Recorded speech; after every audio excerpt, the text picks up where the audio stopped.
Good morning, good afternoon, good evening, everyone. Thanks for joining. Today we'll be doing the August 24 store release for understanding what's new within workplace service delivery. So just to introduce myself, today I'll be presenting. So I'm Elizabeth Bowling. I'm part of the outbound product management team for workplace service delivery. So I do want to mention, just before we get started, the safe harbor notice. Even though all the content I'll be sharing with you today is being released as part of our August release, I might mention a couple of roadmap items. And if I do, these items are in the safe harbor, as these statements might change in date, time, but also within the vision. So just before we get started, I also want to point you towards this QR code. Just make sure that you scan it if you want to attend any other events that we're hosting within the community. So within Live on ServiceNow, you can scan that QR code and have access to all the upcoming events. So a couple of housekeeping rules. There'll be a Q&A session after the presentation. I am going to go through quite a few demos, so I want to make sure we do keep a bit of time at the end of the session to go through Q&A, so please post your questions. However, if we don't get the chance to get to this session, I will make sure to follow up with you via email and answer all of your questions. When you do reach out over the Q&A section, we do appreciate when you introduce yourself. We'd like to know who you are, but also understand where you are with your WSD journey. This session is going to be recorded and it will be then shared as part of the community. So you'll be able to find that recording within the coming week once the session is over. And then after the session, for those who are familiar with these sessions, we do prompt you with a small survey.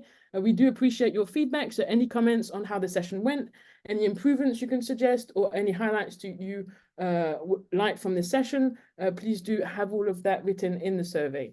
We really appreciate it. So getting started on today's agenda, we're going to start by going through some of the really high-level new capabilities, new features that were released with August, starting with one of them being the workplace service kiosk. This is our MVP for the first kiosk experience, which we're releasing. We'll then go into understanding what we've released around enhancements to scenario planning, enabling for multi-building scenario planning. I'll then show you some of the enhancements we've made to the event planner, followed by a net new application, which is workplace service delivery for MS Places. We'll go into detail as to what that consists of. And then we'll give you a couple of enhancements around some of the existing capabilities that we have in terms of enhancements for the agent on mobile, but also we now released the support for environmental sensors and a lot more to come during this session. So a quick high-level summary, if you have to memorize something in terms of this session, what's the high level of what we'll be going through? I know I just went through the agenda, but this is really going to give you clarity and show that we are enhancing in every single segment of WSD. So starting off with the reservation management, we released the event planner a couple of releases ago. We listened to everyone's feedback. Everyone started adopting it and had a couple of challenges with this adoption. So we do have quite a few enhancements coming. I won't go through them here as we'll go through them in detail, and I'll also show you within an instance how those capabilities enhance the event planner's experience. We also added a net new capability to provide facility teams with a better way of defining how they can deliver services. So how much time in advance does a service need to be requested for it to be delivered in time? We then have quite a few enhancements for space management. So the major one here being, as I mentioned during the agenda, is the multi-building scenario planning. We'll go through that in just a bit. And then we want to provide a lot more flexibility to space planners. So providing a new capability, which is really at the workspace level, but also high levels of really defining when I do an allocation, I want it to be time bound. So I can have different timings, I can have different allocations that will follow each other based on time, and we'll go through that also in detail. We then have, as I mentioned, our MVP for the kiosk experience. This experience is really to enhance the visitor experience. So to show you that we're not only investing within the employee experience, within the space planner, within the agent, because we also have mobile updates, we are also looking at visitors. How can my organization show a good image to a visitor when they actually show up in my workplace, and how can they interact and have a self-service experience? We then have some enhancements in terms of the workplace connectors. So workplace connectors is one of our newer modules, which was released end of last year. And since then, we've been including badging system integration. We've added a framework to connect to occupancy sensors with a couple of use cases. What we've done for this release is provide a new framework where we can actually enable you to integrate with your different sensors for temperature and air quality. So really providing those tables for you to integrate your different devices. We've also decided to provide more clarity to the employee. So from the experience we delivered back in May, where an employee can view on the map the different occupancy versus reservation and view that coupled data, what we really done here is provide more clarity by providing more filtering options, but also a color coding, which really helps at a glance look at the map and see the information, rather than just seeing the red and the green colors. They will have more option to visualize the different colors. And then last but not least, we have the workplace agent for mobile. This was a net new application during our May release. We have listened to a lot of the feedback as we were developing and as customers were starting to implement this new application. We do have quite a few of enhancements there, which we'll go into detail as we go through the presentation. So I want to start off with our highlight of this release, the Workplace Service Kiosk. We really want with this kiosk, it's the MVP, it's the first version that we're releasing.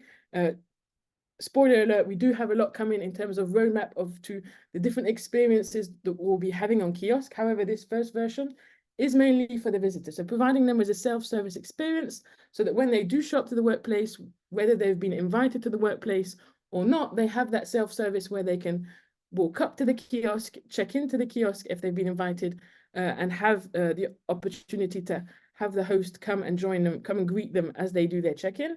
Or if they haven't been invited, also the possibility for them to walk up to the kiosk and do a self-registration.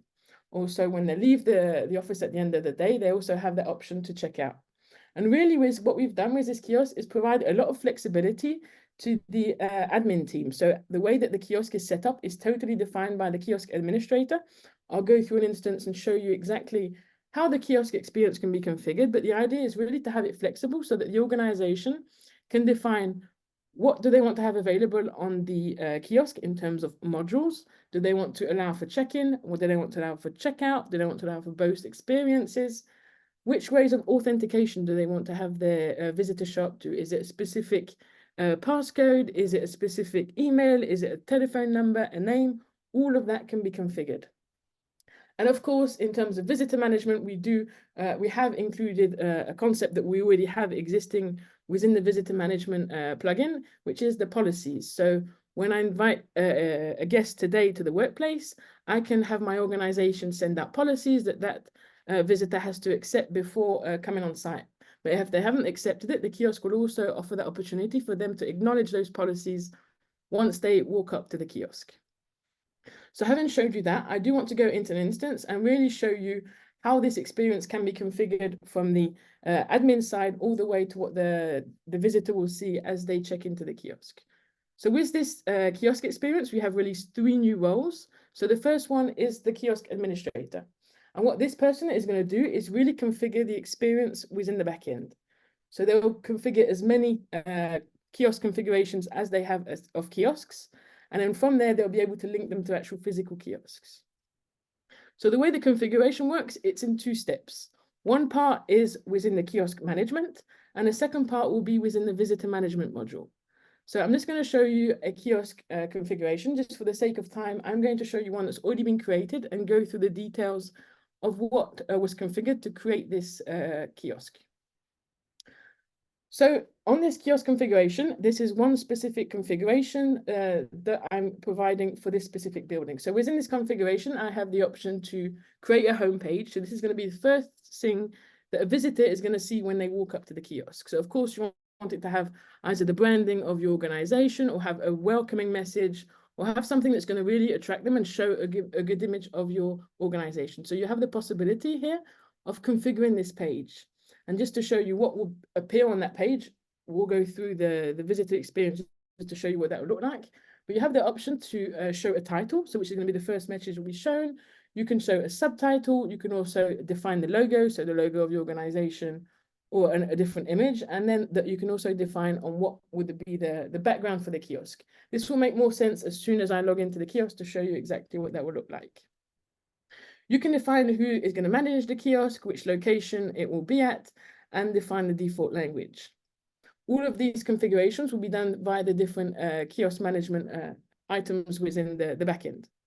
For each kiosk, you'll have to define different modules. So a module will be a way that an employee can, a visitor can actually walk up to do a check-in. Do you authorize them to check in? Do you only want them to check out? Do you want them to do both? So you're really going to define which module will be apparent. Some organizations might only want their visitors to check in. The checkout, they will, at the end of the day, check out every single visitor anyway. So you have the option of configuring which modules will be available. And within each of these different modules, you have the option to configure the way that the flow that a visitor is going to take to be able to authenticate. So having showed you this part of the configuration, I do want to really go to the visitor management module to show you how those flows can be defined. So we have here some new record producers where I can actually define which will be the flows behind my modules. So if we look specifically at the check-in flow, I've created one specific check-in flow. And for this flow, what I've done is selected every single authentication method which is available within the instance by default. So the authentication method will be shown here as to what options are available.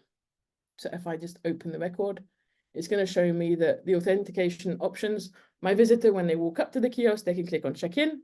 I allow them to check in either via their email address, their phone number, their name, or a specific passcode. This passcode gets sent out as soon as a guest gets invited to the workplace by a host. They will receive a passcode within that email. So they also have the option to check in with that specific passcode. If I just go back to the check-in flow, you can also see that within the flow, there's also the different pages that will appear one after another. So what do you want to show your visitors when they check in? They will be able to define the way that they want to authenticate, but they'll then also have different steps. So do we want to show them a summary of who invited them? What are they there for? Do you want to show them the policies? All of that can be totally defined.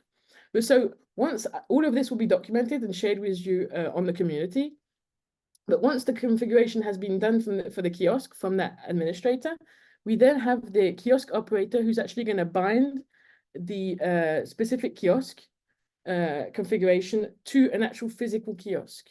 So if I just if I log out here as I'm logged in as the admin, I want to show you as a kiosk operator. So kiosk operator is able. Just going to sign in as able. So you can see that in the URL, I've just removed the backend and now done /kiosk. So we can imagine right now we're looking either an iPad screen, a kiosk touch screen, any kind of device that can support this web browser. So what I can do here is see that I'm currently on the kiosk. I can change kiosk. This one's already been linked, but just for the purpose of the demo, I'm going to show you the different options. So these 3 different kiosk configurations have been configured by my admin in the backend. What I'm doing here, my task is to link one of these configurations to this actual physical kiosk. So I'm going to select the default kiosk and I'm going to save that kiosk, and my job as an operator has been completed. Once I've done that, I'm just going to log out. And now I will log in as a viewer. So the viewer is really going to provide the front-end experience, which will be available to the visitors. So in this case, the viewer is Abraham Lincoln. This is what's going to be shown on the screen all the time on the kiosk. So this is my front page as I'm a visitor. I'm walking into the organization. I see a kiosk. This is the first screen that I will actually see, the kiosk image. So what I was talking about earlier about the homepage is composed of the actual background, the logo, the title, and then the subtitle of what you want to have based on the way that you want to set up your kiosk. The options for languages, you saw that in that configuration page, I selected English, but I could also define different languages. So by default, I've got English, but I can also define to have multiple languages available to my visitors. And from that configuration, I also enabled that I want my visitors to be able to not only check in, but also check out. So just for the purpose of this demo, I'm going to show you how a visitor would check in if they've been invited to the workplace, and then one who has not been invited to the workplace. So I've got different options of checking in. So as you saw in the backend, I enabled every single option by default of ways to authenticate. I can have the passcode, I can select the email, a phone number, a name. I'm just going to want to check in here via my name. So if I just search for my name, I'm going to type in my name and continue.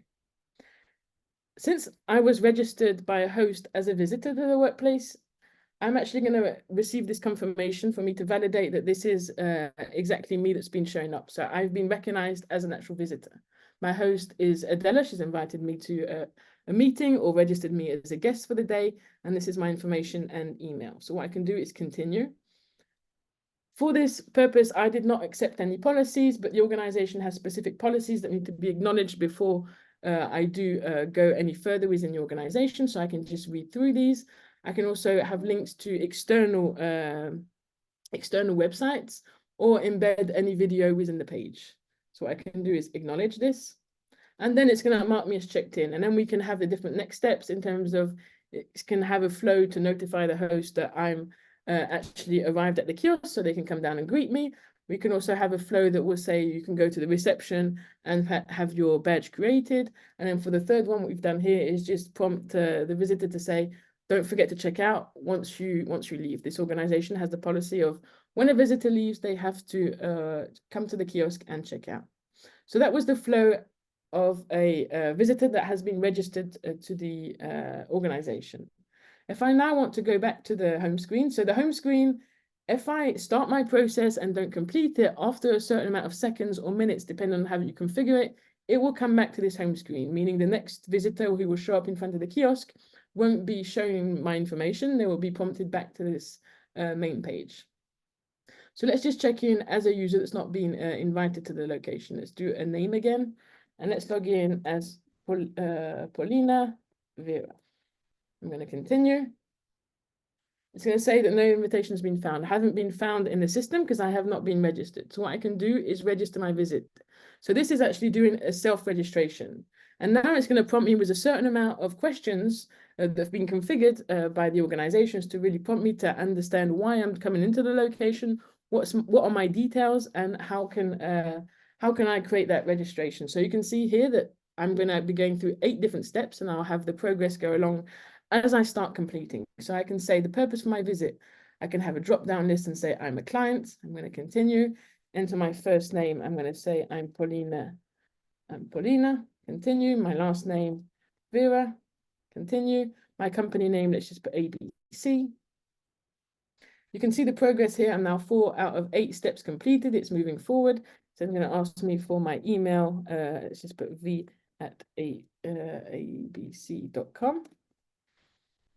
It's going to ask me to continue. Phone number is not required. So I can or cannot decide to add it there. I'm not going to add my phone number. Select a host. This will be based on what the organization's configured, what host will be available. Let's just say I'm coming to meet Alva, or I could type in the person I'm coming to see. Of course, you don't want all your organization to show there for security concerns. I'm just going to click on continue. It's going to ask me to add a brief reason for my visit. I'm going to say visiting my AE. I'm going to continue, and then it's going to prompt me with a recap of the information that I've just input. So I can go through this, I can make any edit if I want. I'm just going to edit my email address and say that I got it wrong. I don't fully spell my surname. Continue, it's going to take me back. Ask me again to validate. I'm going to continue. Since I'm in the same organization as the person that registered before, checked in, they also had to see the policy. Like any other visitor, I have to also acknowledge these policies. So I can read through them, I can then acknowledge. And then I'm going to be prompted with the same message as a normal check-in person. It's going to notify the host, which I've defined, who will come and meet me. It's going to prompt me to go and collect my badge. And it's also going to mention for me to go and check out. So for the checkout process, it's very simple. Let's just go for this rather quickly so we can move on to some of the other parts. So to check out, I'm just going to come back as the process will be the same if I've checked in or if I've done a self-registration. It's just going to prompt me to say which way do I want to check out. Any of the items will be available. I'm going to say it's myself, confirming the details of my visit. It's going to prompt me again, are you really this person that you met? Adela, the host person. I'm going to check out because I'm going to confirm that. And it's just going to mark me as checked out. I can either click on done, or after a few seconds, it would take the kiosk back to that home page. That was an overview of the kiosk experience. We'll now move on to some of the other new enhancements. So if we look then at what we've enhanced in terms of space management. So space management is really focused around how can I utilize, how can I manage, and how can I optimize my space. Based on a lot of feedback that we've had and the way that customers are using scenario planning, we want to make it easier for space planners to be able to visualize, plan, and manage their spatial arrangements and moves across multiple buildings. So providing the same capability around scenario planning that we had prior this release, but really adding the component of being able to do it across multiple buildings. These could be buildings within the same campus. These could be buildings throughout different campuses. We really have a lot of flexibility here. The only limitation is that we can only have 10 buildings at once shown within the scenario for performance reasons. We can only have those 10 to be able to make those adjustments across them. So by having the multi-building scenario planning, we've also enhanced the KPI options that will be shown on the right of the screen, really to facilitate the way the space planner can actually visualize the different allocations at the entire scenario level, but also then drill down to the specific building level, the floor level, and then the specific allocation level. So really getting that granularity in every KPI that they will be able to see. So just quickly, I'll move into a demo instance because I feel that it's always easier to visualize once we are in an instance. I'm just going to sign in and go, for those that aren't familiar, scenario planning is located within Workplace Central, and within Workplace Central, it's in the space optimization module. So right now I'm in Workplace Central, I'm in that space optimization module. I'm in scenario planning, so we can see that we've enhanced it here to really show the different locations which will be captured within the specific scenario. And for the purpose of time, what I'm going to do is show you a specific scenario that's been created throughout across multiple buildings. I'm just going to let this load for a couple of seconds. Just going to show that we can have here the multiple buildings, just like we could have floors previously. If I don't select any, I can see that I have my space and assignments at the scenario planning level, so the entire scenario level. If I then select one specific building, we can see that these KPIs actually changed based on what I've selected. I can then visualize both of my buildings, and then just like I could do previously in scenario planning, do the drag and drop from my different. I want to let me select it. It's a deployed one. So I'll show you that in just a minute. So you can still just drag and drop. But the main change that's been done here is if I look at the details, it's the space criteria. How do I select the different spaces or the different campuses or different buildings that I want to have within my scenario? So once you create the scenario, you have more filtering and more conditioning building to be able to specifically select the buildings and campuses or floors that you'd like to have as part of the scenario. So really being able to having that flexibility to select some of these. I'm just going to move to a different scenario that's not been published, so I can show you exactly how those edits can be made. Here I'm in a scenario, so this is exactly the same. This is just a different scenario, which has got more buildings. I can see I've got 4 buildings, all good because I'm under the ratio of the 10 buildings. So I have the option to do this. I don't have the option to edit here, so we won't be able to do that. But I have the option to specifically drill down into these, and when I create a scenario, I can just drag and drop between my different floors and still use that clipboard if I want to hold any of these allocations before adjusting it to a different building. In terms of the floor plan option, what I can do is, I'll just move back to the other one. What I can do is visualize my buildings on the floor plan. So the same option that we had previously, but now you can see that we have the 2 buildings that are apparent. For performance reasons and for visual reasons, we have the option of only visualizing one floor plan at once. So right now I'm focused on building A, floor 2, but I can easily use the filter up here to select building B and then easily switch to that building B view. I can also then just navigate between my floors. If I have any allocations on these floors, these would show up. So really having that possibility to navigate from one to another. So having this multi-building scenario planning acts in the same way as what we previously had through one building. The possibilities with the multi-building is providing more ability for the space planner to be able to make these edits. And once the scenarios are deployed, space deployment plan and user deployment plan will be created in the same way. However, this is providing more capability to, if you want to create moves from one building to another, if you want to do those bulk moves between the buildings, between the campuses, this can now be done, and the action plans would look the same and have the right configuration between those buildings. Just going back, I'm seeing that time is going by really fast, so now just going back. Event planner, quite a few of you came back with feedback We do love feedback, especially when we release a capability and then wait 1 or 2 releases to enhance it, really to get the feedback and understand how we're trying to solve your challenges and what challenges you're facing with what we've released to be able to enhance on it. So really what we've done here is provide additional ways of editing a reservation by staying in the event planner and not having to go to the reservation portal to do quite a few of those edits. So being able to do those quick edits directly from the event planner is providing the event planner with more flexibility and less time consuming and less clicks to be able to make changes. I won't go through those different points. What I'll do is go directly into an instance and showcase those different updates we've made. Just going to reload the instance to make sure that we can select some of these.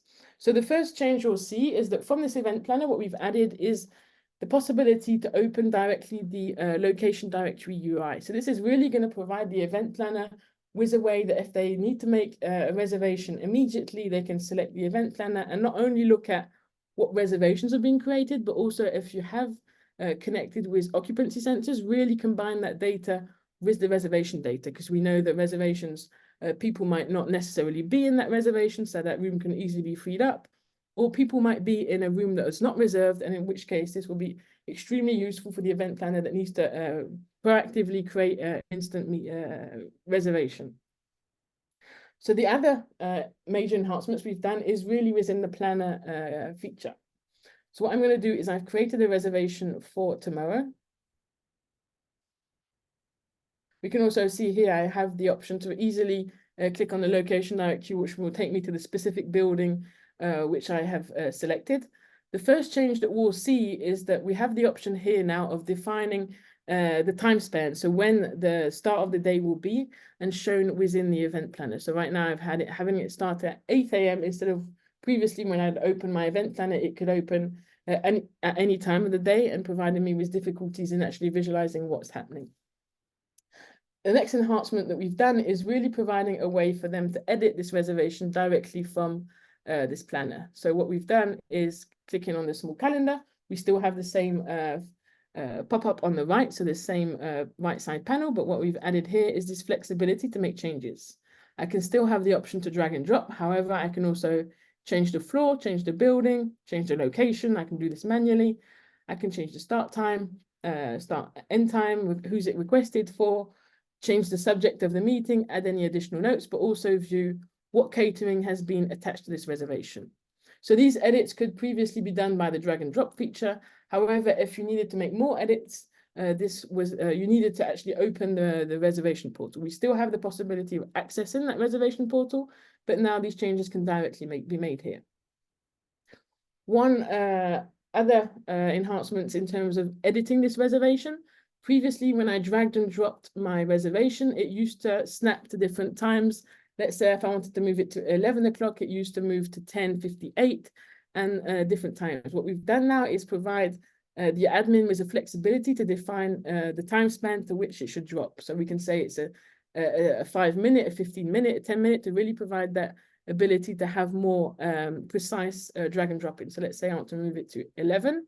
We saw that this reservation has actually got catering requested on it. Previously, prior to this release, we didn't have the option to retain those services. Now, if I drag and drop it, I'm going to see that I'm going to get a message saying, do you want to retain those services? This is the catering item you've requested. They're still available because you're moving it within the same room. So those catering options are still available. Do you want to keep them? Yes, no. But also, do you want to edit the quantities of what you've requested? So let's say I want to edit it and I want to say I now want a quantity of 3 still waters. I can just update that. And the reservation will be updated and make sure that those services have been retained. So this is creating really parity with what we've got within the portal, whereas where you edit a reservation, you still get prompted with retaining those services, and you do get notified. Say I want to move this reservation to a room that doesn't have those catering items, I will get notified to say those services can't be retained because they don't appear within the location that I want to drag and drop them to. So that was the high level of some of the enhancements we have for the event planner. I'm now going to move on to some of our next capabilities.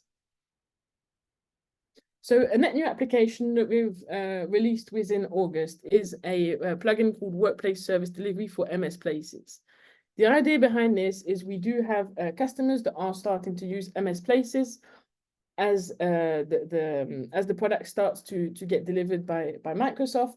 And really the idea is to meet the employee where they're at. If they do use MS Places and create reservations through MS Places, we want to make sure that we're providing them with the ability to actually raise issues, also request workplace services directly from within Teams. So being able to, within MS Places, to request a certain amount of services. What I'll be showcasing in a minute within Teams, this can also be replicated and it's also available via the workplace services. If you log on to the employee center, you'll have the same capability. And it's really a way for the employees to be able to open Teams and from there make the requests of what they need. Do they want to have it linked to an existing reservation, or do they want to have it just delivered to a location or delivered to somewhere that they can pick that service up? So providing a way for an employee that not necessarily has a reservation can also request catering or any kind of service. We've actually delivered 7 different services within this release, and we are planning to deliver more. Really providing them a way to define, do I want it attached to an existing reservation if I forgot to include them when I created the reservation, or do I want it delivered to a location without a specific reservation? And then from this page, I also have the option to view the status and my different requests that have been opened. So what I'm going to do is just log in to Teams to show you exactly how this will look like. So this, what I'll be showing you through Teams, as I said, will be also available through the Workplace Central. Let me just switch screens. Here we go. So what we have here is, you're probably familiar with this page of, it looks very similar to what we've got within the Employee Center, within the Workplace Services, of ways of requesting different services. So as I said, we have a certain amount of these that are out of the box, what we're delivering with this plugin, and I'm going to show you the example of the catering. So for the catering, as I mentioned, we have the option of, I've created a reservation, but I forgot to add catering, or I didn't think about it at the time. I want to now add catering to that reservation. I can just select an existing reservation, one of my existing reservations, and say for this Aspen reservation, I want to actually add services. So it will automatically update the date and time it's being requested by, the urgency I can actually define myself, who it's impacting. I also have the option to define myself. And based on the room that I've selected, based on the reservation, it's just going to show me the options of catering that are available for that space. So if I'd had selected a meeting room or a specific desk that doesn't have services, it would not show me any options here to actually request that services. So from here, I can just define, I want snacks. I can define what kind of snacks. I can define the quantity. Just like when you request a service today, as part of a reservation, you also have the price if this is being configured within your organization, and you can also add details. You can then define, do I want this service to be delivered to me, or do I want to pick it up? And the second option is, if I just go back, if I remove my reservation, if I just go back so that it removes all the information that's been input. If I want to do the same request, but don't necessarily I don't want to tie it to a reservation, I just want to request catering. I want to request by the 19th. What I'm going to do is select, I can see that for this specific location, there's no catering available to me. If I want to look, is there a meeting room within this specific location? Or if I just find here for California campus, I'm going to select a floor, say floor 1. If I say Berlin, it's gonna, since this space has actual services tied to it, so this has available services, I can just select what's available. There's only snacks or drinks. I want drinks. Define the quantity of what I want. I can say 2 coffees. I can add any other catering item, and I can say I want it delivered to this location at that time, or I actually want to go and pick it up. And then just submit that, and that will create the case. So either the option of creating it without having it linked to a reservation, where if I decide to have a reservation, have it linked to a reservation, I can just input my reservation information, and then this case will be actually tied to a reservation. So that was for MS Places. I'm going to go back to my deck and we'll move on to the next capabilities.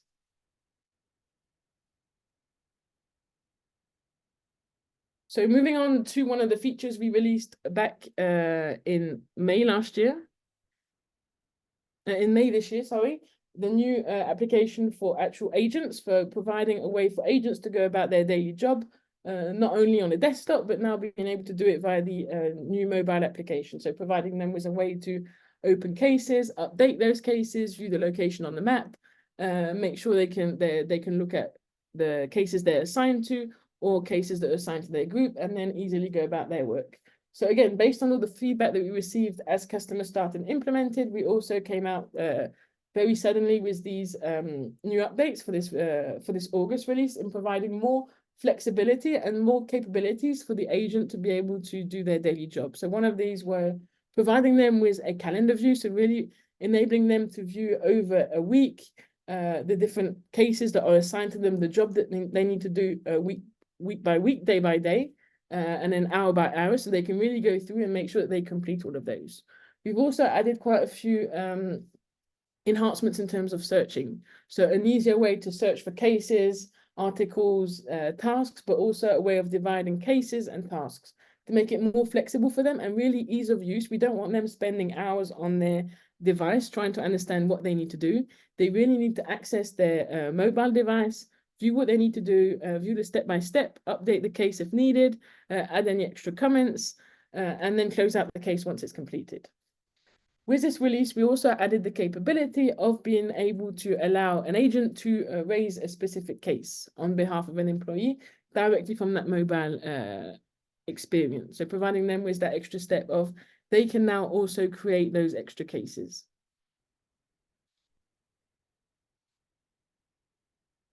We then have quite a few new capabilities in terms of space management and workplace connectors. The time-bound space allocation, this is really providing more flexibility to space planners. I mentioned it at the start of the session. The way that space management work is really to manage the spaces that we have or that an organization has within their facilities, and really understand that perhaps I have on my first floor, I have a group of 20 seats I want to assign to a specific project for a certain amount of time. After those specific amount of time, let's say that's 2 weeks, those desks, that project is over, they should then move on to a different allocation. So having the flexibility to already program those different allocations, making sure that once that date is ended, the space planner gets notified saying that that allocation is coming up for expiry, and then it will move on to a different allocation. And this will be reflected also within the reservation experience. So let's say those 15 spaces were allocated for this specific project for the 2 weeks. An employee that's assigned to that specific group can reserve those spaces for 2 weeks. Past those 2 weeks, if they're not assigned to the next specific allocation group, they will no longer be able to reserve those spaces. So really providing a way for space planners to go to the workspace records, but also high level to really define what spaces should be assigned to, allocated to which cost center, department, entity for which period of time. We then have a net new capability in terms of we're enhancing a lot on our workplace connectors. We understand within WSD that we don't only have data from our employees interacting with WSD, not only are facility managers looking at how their facility is currently laid out in terms of the visual way, in terms of the map allocations, we also want to have real data shown to both employees and space planners to really provide a better experience for them and make sure that they can optimize. So for one, it's an employee needs to understand what spaces are available. So that's looking at occupancy sensors, not just reservation data, but it's also looking at environmental sensors. So we have this new framework, which is providing more tables, new tables for organizations to be able to integrate their sensors, so air quality and temperature for this release. We have these tables which enable the organizations to connect those types of sensors that define the unit of measure that they want to measure. So it could be CO2 level, it could be temperature, it could be anything that they want to measure. Having those tables in upcoming releases We'll be having more use cases around that, but for now, what we have is those frameworks to be able to create those integrations. And the way that we can look at why an employee would need to see air quality, temperature. Maybe they want to reserve a space which is not as warm. Maybe they prefer working where the AC is really cold. Space planners, facility managers might want to understand if CO2 levels are high, this will create more maintenance cases. Something might be broken. How can they fix it? How can they be proactive? How can they visualize all of that information? So you'll be seeing in upcoming releases, use cases will be bringing as part of Workplace Connectors to really be able to provide some business use cases to these to this new support for environmental sensors. And then last but not least, we do have quite a few notable enhancements in different areas of WSD. One of them, the location directory. Location directory, if you have followed the latest roadmaps, we do have a lot also coming in November. What we have done for August is really enhance the experience for the employee, making it easier for an employee to be able to access the location directory and have a clearer vision of what is happening on that map. So prior to this release, what an employee could do is open the location directory, view the red and green color of reservation data. Also, if an organization had integrated with occupancy sensors, would be able to have the information of is a space available and occupied, is a space not reserved but occupied, is a space. All of that was shown in red and green. What we're providing here is a better color coding to really facilitate the way an employee can have a clear visual of the map. So understanding in different colors, not only is a space reserved or occupied, but is the sensor working? Is that space not reserved and occupied, in which case it should not show in the same color as a reserved space? Really providing a way for them to see more colors. And don't worry, this is not going to be a map with multiple colors if an employee does not wish for that. We've also added a lot of filtering options, so providing more flexibility for the employee to actually visualize what they want to see. Choose from the filtering options what they want to see. Do I want to only show on the map spaces that are available? I might not want to see the book spaces, I might not want to see the occupancy, or the other scenario, I might want to see every single color to be able to really choose what space I'm going to select to book, to make my reservation for. So really providing that flexibility for them to define what do they want to see from that location directory. We then have an enhancement for the case management. So this is really for the facility teams, making sure that they define at every single service the cutoff time that is needed to request that service. Request it, edit it, or delete it. Let's say I'm an employee, I would like to create a reservation, I would like to request catering, and I want specific lunch menus.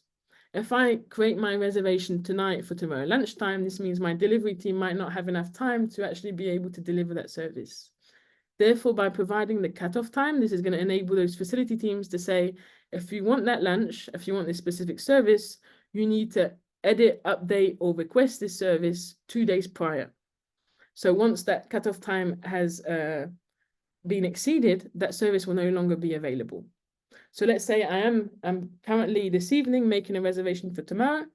The service for lunch is actually available in the space that I'm reserving. However, when I make my reservation right now for tomorrow, that service will not be shown to me because I've exceeded that cutoff time. So I won't even be able to request that service because my delivery team won't be able to actually deliver it on time for that reservation. And all of this can be specified for each specific service to make sure that they have enough time to request it. So whether it's an employee updating, editing, or requesting, these cutoff times will be taken into account. One thing I do want to note about the cutoff time, this is applicable for the reservation portal. This is applicable for the event planner. So same thing, the event planner, if I drag and drop and that service has exceeded cutoff time, it's going to notify me that I can't retain it because that cutoff time will be exceeded. However, this is not yet compatible with the Outlook option of requesting a service. So via Outlook, I'll still have the option to request that service and it won't take into account that cutoff service. I do want to mention that to make sure that we have clarity on the topic. And then speaking about the Outlook piece, we have done quite a big enhancement in terms of the workplace calendar sync application. So this is not only for Outlook, this can be for the Google Calendar, but it's really a way of providing organizations that are getting started with the integration, that want their employees to be able to not only make reservations via the mobile, via the reservation portal, but also using Outlook, for instance. Having the setup of the Outlook with WSD was rather complex. Each specific meeting room needed a specific resource, so needed a specific email. The configuration can be rather complex, steps can be missed. So what we've done with this release is really provide a guided setup end-to-end of the different steps that need to be completed to validate the connection. So this could be, as I said, via Azure, via Exchange, Google, really providing guided setup of how can I start this integration to how I can get it completed. And this will really show you which pieces are being missed and how the configuration might not work if some of those items are being missed. Another enhancement we've done for the calendar sync is really providing an easy way to retrieve reservation in case of a scenario where you have a missync. So it's easy. Sometimes you might have an issue with one of your resources where it's not correctly synced. We want to make sure that we don't miss any reservations that might be created. So what we've done is really provide a new button within the backend to provide a way to retrieve those reservations and make sure everything is always in sync. And again, all of that will be documented and shared with you if you go to the community, but also on Docs. All of that will be available for everyone.